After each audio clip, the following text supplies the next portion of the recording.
बिहार में चुनावी प्रचार तेज हो चुका है। बीजेपी ने अपनी ओर से एनडीए के लिए स्टार प्रचारकों को मैदान में उतार दिया है। अभी हमारे साथ हैं बीजेपी के स्टार प्रचारक मनोज तिवारी, जो लगातार चुनाव प्रचार कर रहे हैं, क्षेत्र में जा रहे हैं, एनडीए के प्रत्याशियों के लिए वोट मांग रहे हैं।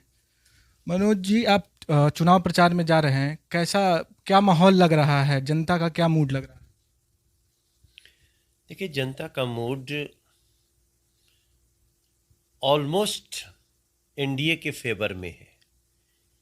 एक तो नरेंद्र मोदी जी ने हमारे बिहार के मैक्सिमम लोग उनके ऊपर बहुत अच्छा असर छोड़ा है, जो केंद्र की सरकार है। और जिस प्रकार से बिहार की एनडीए गवर्नमेंट ने उसको ज़मीन पे लागू किया है, ये दोनों का जो संतुलन है वो कमाल का है। और उसका फ़ायदा बिहार के लोगों को मिला है, और वो इस चुनाव में सारी साजिशों के बाद भी उनको ये निश्चित है कि इस बार हमें एनडीए के साथ जाना है। अच्छा, क्षेत्र में आप जा रहे हैं, मुद्दे क्या क्या मनोज तिवारी जी को नजर आ रहे हैं कि इस बार के चुनाव में क्या मुद्दे हैं? देखिए, चूंकि सब कह रहा है हाँ जी सड़कें बनी हैं, नदियों पे बड़े बड़े पुल बने हैं, दूरियां घटी हैं, जो स्टेट का काम होता है, लोगों में एम्स के भी बनने की बड़ी खुशी है, युवाओं में आईआईएम बनने की बड़ी खुशी है, महिलाओं में ये जो कोरोना संकट में चावल और चना और ये गेहूं दिया गया है उसकी बड़ी खुशी है। और केंद्र और राज्य जो मिल कर के घर घर टॉयलेट बनाना, कच्चे घर को पक्का बनाना, ये लोगों को, और ख़ास तौर से वो लोग जो लोग पॉलिटिकली कम सोशली ज़्यादा सोचते हैं, उनको इस ये मुद्दा है। हाँ, लोगों में एक बात ज़रूर आ रही है कि भाई अब इसके बाद भी तो बिहार को बहुत कुछ चाहिए। तो उसके लिए जो बिहार एनडीए का जो नारा है, आत्मनिर्भर बिहार, 19 लाख रोजगार, कोरोना का वैक्सीन निःशुल्क, ये सब मुद्दा अब है। लोग, जनता में खुशी हो रही है कि बीजेपी ने ये भी वादा किया है। रोजगार की आपने बात की, बीजेपी यहाँ लगभग बीच में 2 ढाई साल छोड़ दें तो एनडीए की तो सत्ता रही है 15 साल, ऑलमोस्ट 12 साढ़े 12 साल। नीतीश जी तो खैर 15 साल लगभग मुख्यमंत्री रहे हैं। जी। तो रोजगार का मुद्दा बहुत ज़्यादा आ रहा है लोगों को, युवाओं में अगर आप जाएंगे तो बहुत ज़्यादा निराश हैं लोग कि रोजगार नहीं है। पहले आप लोग कह रहे थे कि तेजस्वी यादव ने वादा किया कि 10 लाख रोजगार देंगे, नौकरियां देंगे। तो आप लोग पहले कह रहे थे कि बजट नहीं है, कहाँ रोजगार के इतने अवसर नहीं है, कहाँ से दे पाएंगे। फिर बीजेपी ने अपने घोषणा पत्र में रोजगार को शामिल किया और 19 लाख रोजगार देने का वादा किया। तो कैसे पूरा करेंगे आप? अभी आपने जो दो बात कही, नौकरी और रोजगार, ये दोनों को अलग अलग समझना चाहिए। हमने कहा है 19 लाख रोजगार देंगे, तो उसमें हमने कहा है कि हम 3 लाख नए शिक्षक भर्ती करेंगे। तो साथ ही हम ये भी बताए हैं कि हमने पीछे 3.5 लाख शिक्षक भर्ती किया है। हमने जब अभी नया कहा है कि हम 1 लाख हेल्थ सेक्टर में नौकरियां निकालेंगे, नौकरी देंगे। लेकिन साथ ही हमने कहा कि कृषि क्षेत्र में, जैसे बिहार का मखाना बहुत फेमस है, उसकी बहुत एक्सपोर्ट वैल्यू है, तो उसके तहत हम 10 लाख रोजगार सृजित करेंगे, और 5 लाख रोजगार हम इंफ्रास्ट्रक्चर के तहत सृजन करने जा रहे हैं। अगर यही बात तेजस्वी बाबू कह देते हैं कि हम 10 लाख नौकरी देंगे, तो अब उनकी शिक्षा आड़े आ रही है, चूंकि उन्होंने पढ़ाई लिखाई की नहीं। और बड़ी दुखद बात यह है कि उनकी माताजी मुख्यमंत्री थी, उसके बाद भी उनका बच्चा नहीं पढ़ पाया। तो एक बड़ा क्वेश्चन मार्क उठता है उनकी एजुकेशन प्लानिंग पे। लेकिन तेजस्वी जी को ये समझना चाहिए कि 10 लाख नौकरी नहीं दे सकते आप। 10 लाख नौकरी देने का मतलब का, जो बिहार में जेकर जेकर नौकरी हुआ पहले हटाइबा होके सबके हटाइबा, वो नौकरी सबकर जाई। ये तो ग्राउंड पे जो 18 महीना डिप्टी सीएम रहा हो, उसको ये भी नहीं समझ में आता है कि 10 लाख नौकरी क्या है। बिहार में टोटल जो नौकरी है, भाई नौकरी मतलब कि हम एक बार नौकरी लगी तो हमारी 60 साल तक नौकरी है। वो नौकरी है कितना, तेजस्वी बाबू को पूछिए। वो नौकरी है इस समय मुश्किल से 3 लाख के आसपास ऐसी नौकरी है, और हम उसको कम से कम 4 लाख तो नौकरी बढ़ाने जा रहे हैं। टोटल हम 19 लाख लोगों को रोजगार देंगे। वो जब कहते हैं एक ही लाइन में, कभी नौकरी कहते हैं, रोजगार कहते हैं, पता ही नहीं चलता है। हमें ये डिटेलिंग में जाना चाहिए। हम बिहार को भ्रम में नहीं डालना चाहते हैं। हम 19 लाख लोगों को रोजगार देंगे, और आपको बताऊं, पीछे लगभग हर 5 वर्ष में, या यूं कहिए हर वर्ष, हम कम से कम बिहार में 12 से 13 लाख लोगों को रोजगार नया दे रहे हैं, स्किल ट्रेनिंग करा रहे हैं, उसके लिए बच्चों को तैयार कर रहे हैं। तो ये सारी चीजें तेजस्वी बाबू को भी समझना चाहिए, और उन सारे विशेषज्ञों को भी समझना चाहिए जो समझाना चाहते हैं। तो इससे सर दो चीज़ें, जो दो सवाल खड़े हो रहे हैं। पहले तो कि ये 19 लाख रोजगार की जो आप लोग बात कर रहे हैं, तो इसके लिए चुनाव तक क्यों रुके, या पहले इतने दिनों तक अगर सरकार थी तो पहले रोजगार के अवसर लोगों को उपलब्ध क्यों नहीं करवाए गए? अभी तो मैंने कहा कि हमने पहले भी 12-13 लाख हर साल रोजगार सृजन किए हैं। हम कोई नया नहीं, इस बार हमारा 12 लाख की जगह 19 लाख का टारगेट है।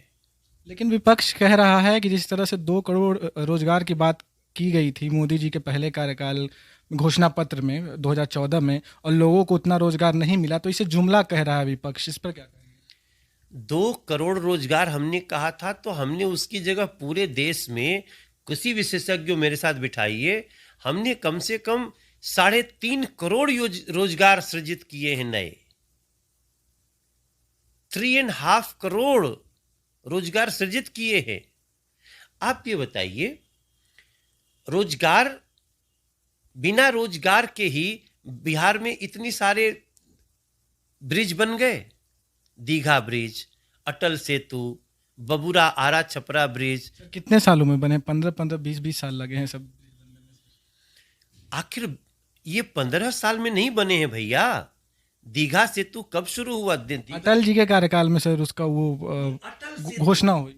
अटल सेतु जब राजद का सरकार था तब घोषणा हुआ था, उन्होंने उसको रोके रहा, ये सरकार आकर के उसको पूरा कराई है। मोदी जी ने उसको शुरू किया। यही तो समस्या है ना, कि जब राजद आता है या राजद के सहयोगी आते हैं तो वो पुल थोड़े बनाते हैं, वो कट्टा बनाने लगते हैं। वो लोगों को उद्योग धंधों को बिहार से भगाने लगते हैं, क्योंकि गुंडागर्दी होती है। यही तो हम समझा रहे हैं कि अटल सेतु, ये दीघा सेतु तो विद इन 5 ईयर्स बना है।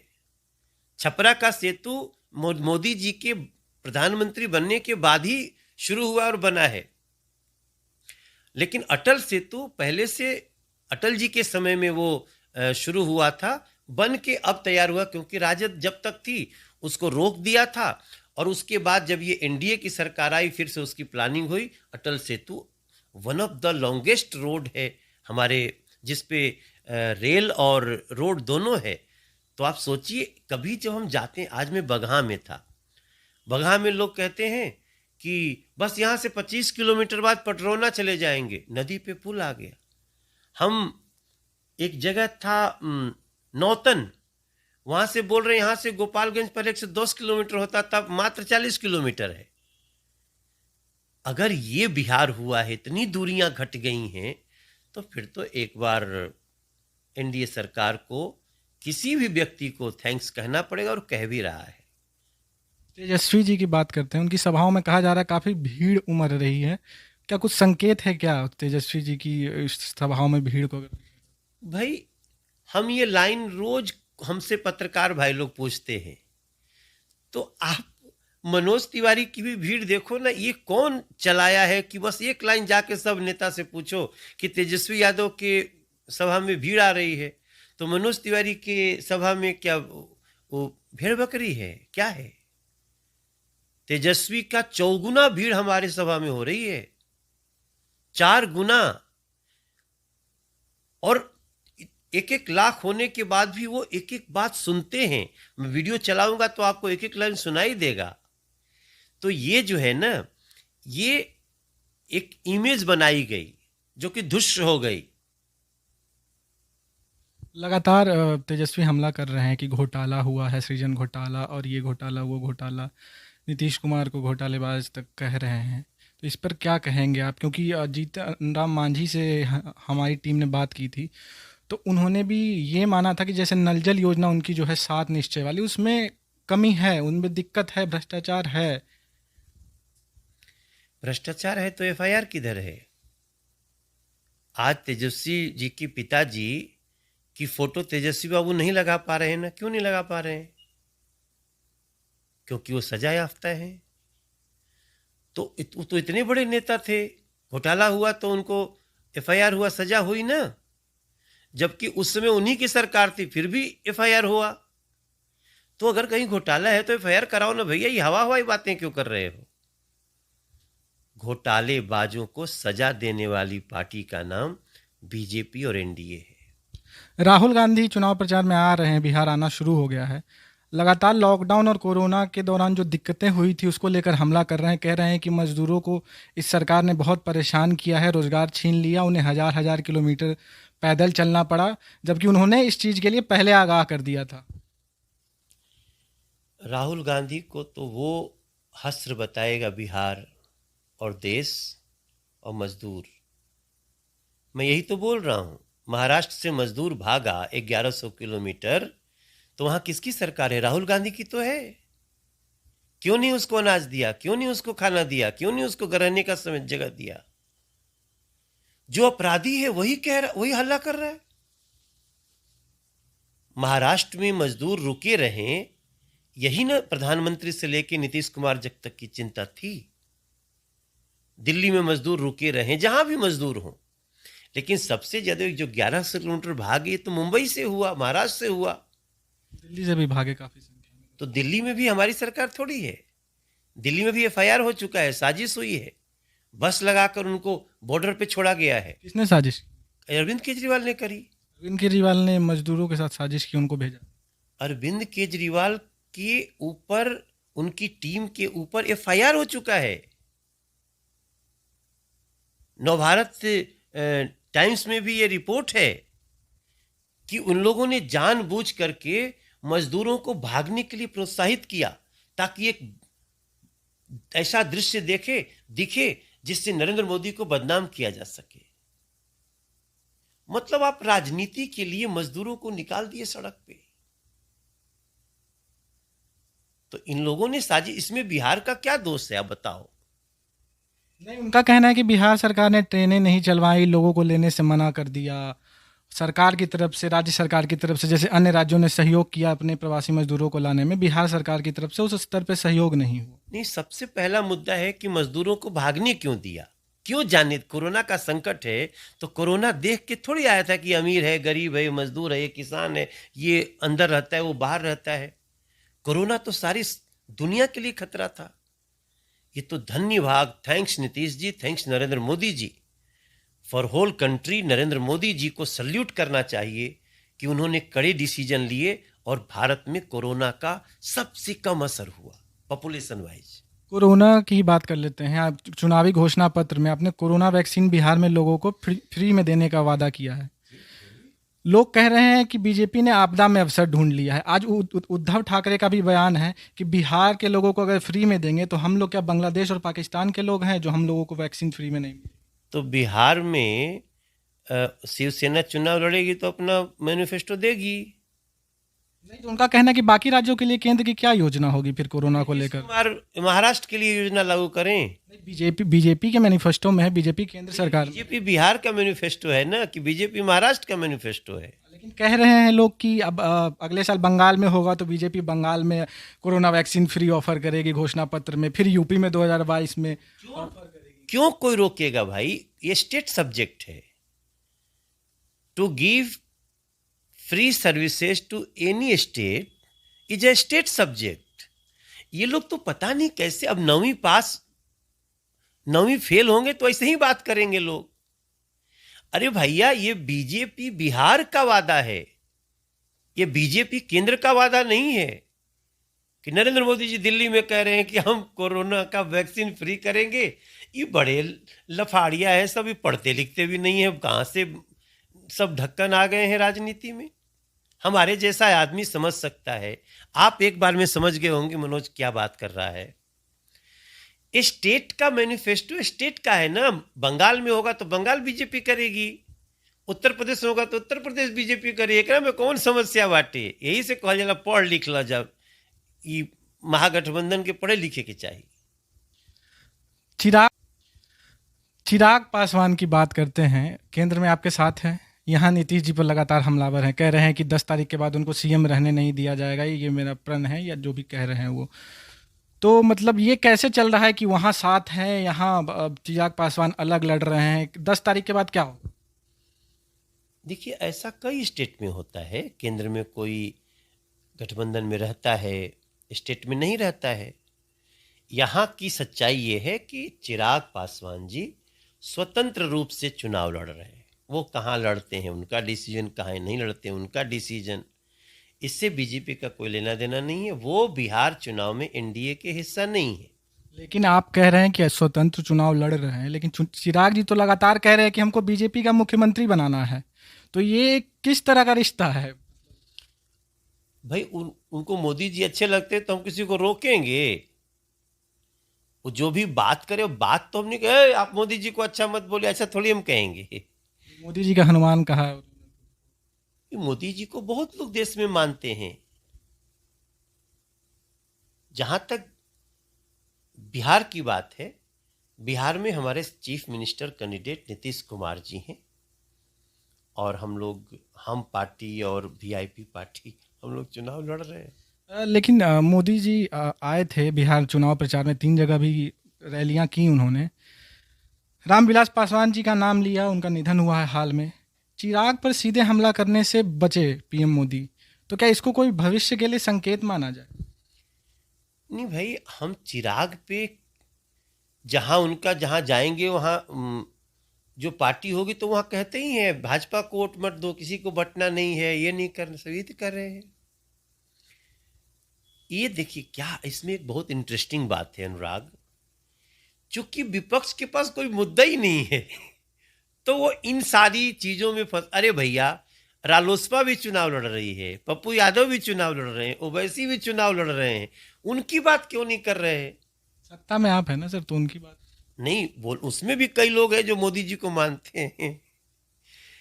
तो देखिए, पहला चुनाव है बिहार का जहां महागठबंधन के पास एक मुद्दा नहीं है। आपने राहुल गांधी की बात किया ना, राहुल गांधी से बिहार का हर बच्चा एक सवाल पूछ रहा है, राहुल गांधी आप बिहार में वोट मांगने आए हो और सुशांत सिंह राजपूत के मामले में एक एफआईआर तक नहीं कर सकते थे, सारे साक्ष्य मिटाने में लगे रहे पूरी सरकार।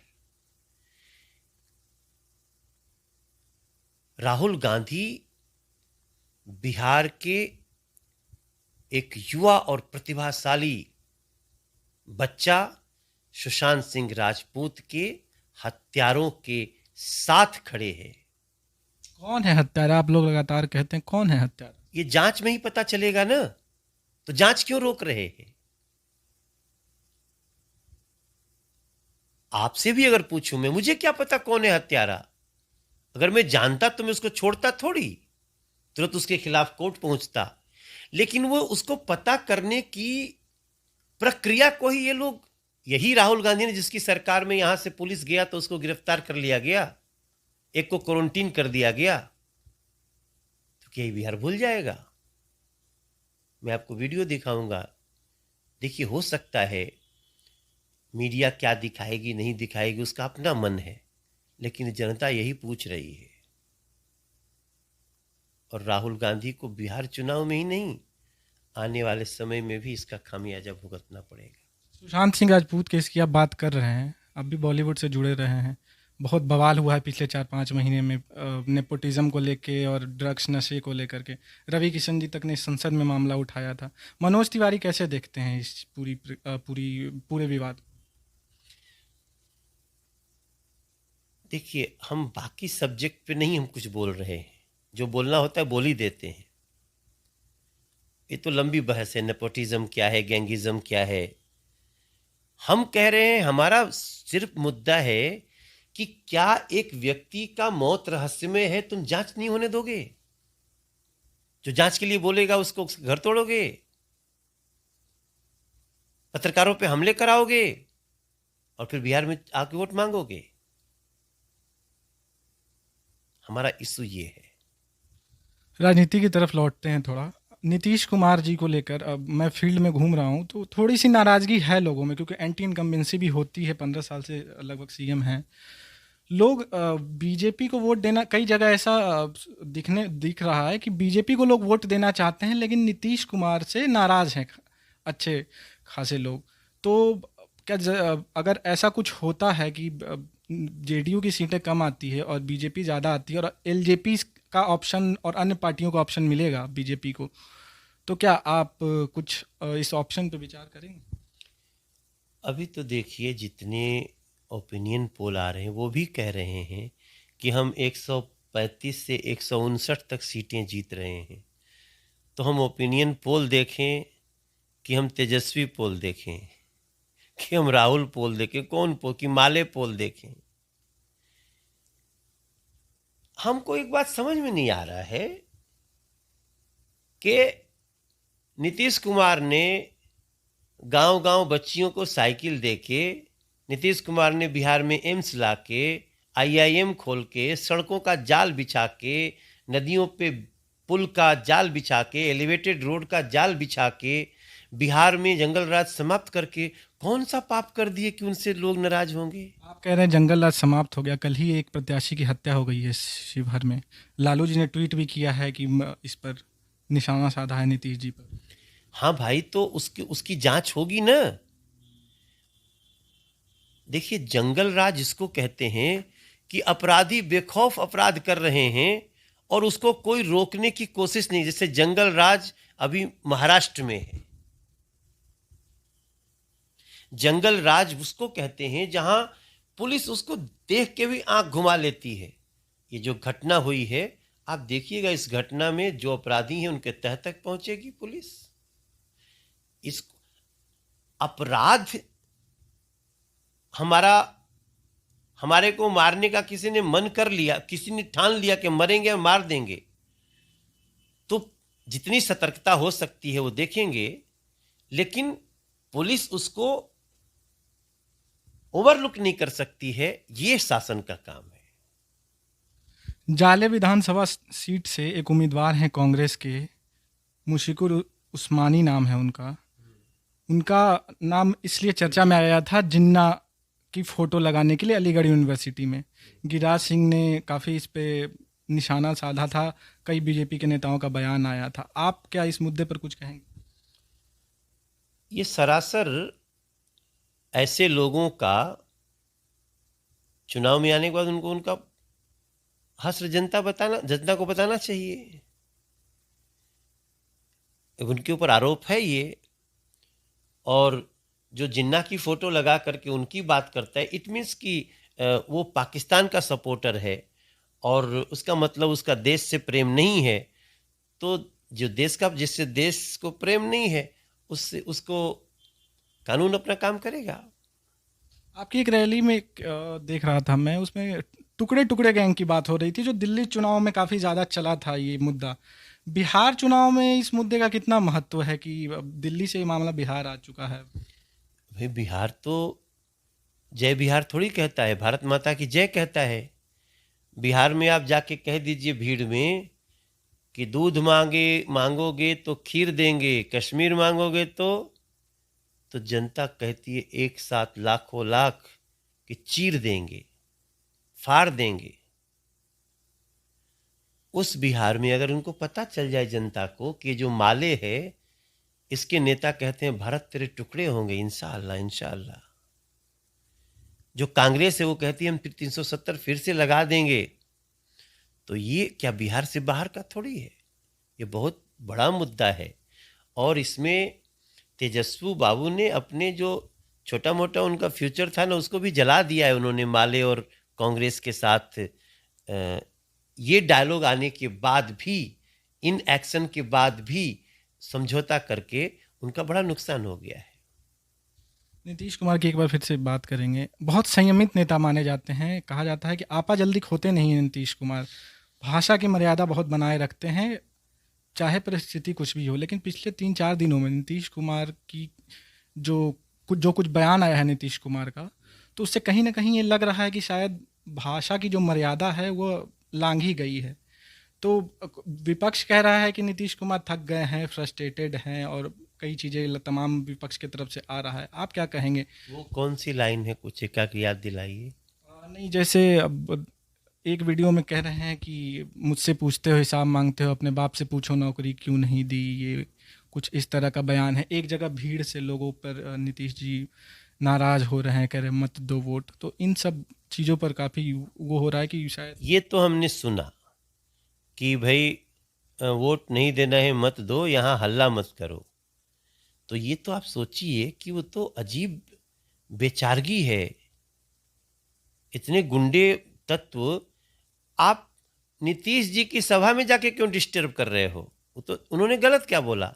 आपको वोट देना हो नहीं देना हो भैया, यहाँ तो मत हल्ला करो, सभा तो डिस्टर्ब मत करो। Everybody is free to cast their vote. तो जा भैया वोट दो, यहाँ खाली हमारे सभा डिस्टर्ब करे आयल बड़ा।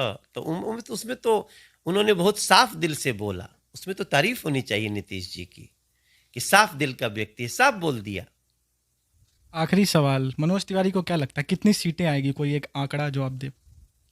मुझे लगता है कि हम लोग 140 के आसपास रहेंगे। ओपिनियन पोल के आसपास जो चल रहा है कि ओपिनियन पोल में 140-50 के आसपास, उसी के आसपास। मैंने थोड़ा सा जो होमवर्क किया है उसमें लग रहा है कि हम लोग 140 के आसपास रहेंगे। नवभारत टाइम्स ऑनलाइन से बात करने के लिए शुक्रिया। Thank you so much Anurag, thank you very much. सभी देखने वालों को मैं मनोज तिवारी का प्रणाम। छोटी मोटी गलती हो जाए तो माफ़ कर दीजिए।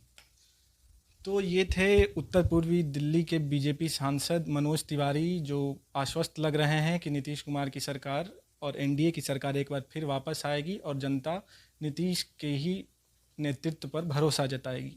नवभारत टाइम्स के लिए अनुराग कुमार, पटना।